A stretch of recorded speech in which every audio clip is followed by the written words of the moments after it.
Aujourd'hui, je voudrais vous parler des nouilles de konjac. Le konjac est un légume qui pousse plutôt en Asie et qu'on cultive particulièrement au Japon et duquel on peut extraire une fibre qu'on appelle le glucomanane. Le glucomanane est utilisé dans certains compléments alimentaires et comme additif dans l'alimentation. Il existe des nouilles de konjac qui sont faites à base de glucomanane. L'intérêt majeur de ces produits-là, c'est qu'ils apportent presque 0 kilocalories. Autrement dit, cela peut être intéressant pour un régime. La particularité des fibres par rapport aux glucides classiques, c'est qu'elles ne sont pas digérées directement. Elles vont être fermentées par les bactéries intestinales pour produire des acides gras à chaîne courte qui vont renforcer la muqueuse intestinale et fournir une petite quantité d'énergie à l'organisme, mais on considère généralement que cette énergie est négligeable. Comparativement aux autres fibres, le glucomanane est une fibre soluble. Pour ceux qui veulent plus d'informations, vous pouvez vous reporter à mon livre. Néanmoins, les fibres solubles sont presque complètement fermentées par des bactéries et donc produisent beaucoup d'acides gras à chaîne courte qui vont être intéressants pour la muqueuse intestinale.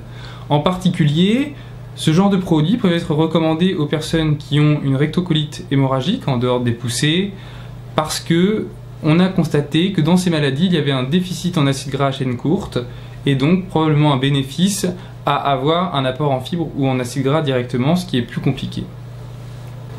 Pour les autres, les nouilles de konjac vont être très intéressantes pour maigrir, que ce soit dans le cas du sédentaire ou dans le cas du sportif, par exemple en musculation, lorsqu'on se prépare à une compétition et qu'on réduit fortement les rations.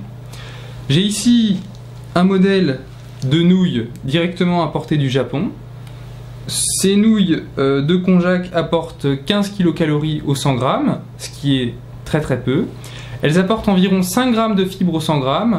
Et c'est donc doublement intéressant parce que cette quantité de fibres-là est suffisante pour calmer la faim, mais pas suffisante pour provoquer des troubles digestifs. En effet, lorsqu'on consomme trop de fibres, on risque d'avoir une accélération du transit, et si on introduit trop rapidement ces produits, cela peut donner la diarrhée. Les nouilles de konjac n'ont pas vraiment de goût, c'est un goût plutôt neutre, qui va se marier parfaitement bien avec tout ce que vous allez mettre. Dans la pratique, je dois dire que c'est vraiment un très bon outil lorsqu'on est au régime et même en dehors de ça, si on souhaite faire un repas léger mais avoir la sensation de manger quelque chose, je vous recommande très fortement l'utilisation des nouilles de konjac. Ces produits peuvent se trouver dans toutes les épiceries asiatiques. On en trouve maintenant de plus en plus sur internet en tapant nouilles de konjac par exemple dans Google. Vous en pouvez en trouver également dans certaines boutiques diététiques. Je sais par exemple que si vous habitez dans le sud de la France, la boutique Perfect Body Center à Roquebrune-Cap-Martin vend des nouilles de konjac que j'ai personnellement déjà goûtées et qui sont tout à fait excellentes. Je vous souhaite donc un bon appétit!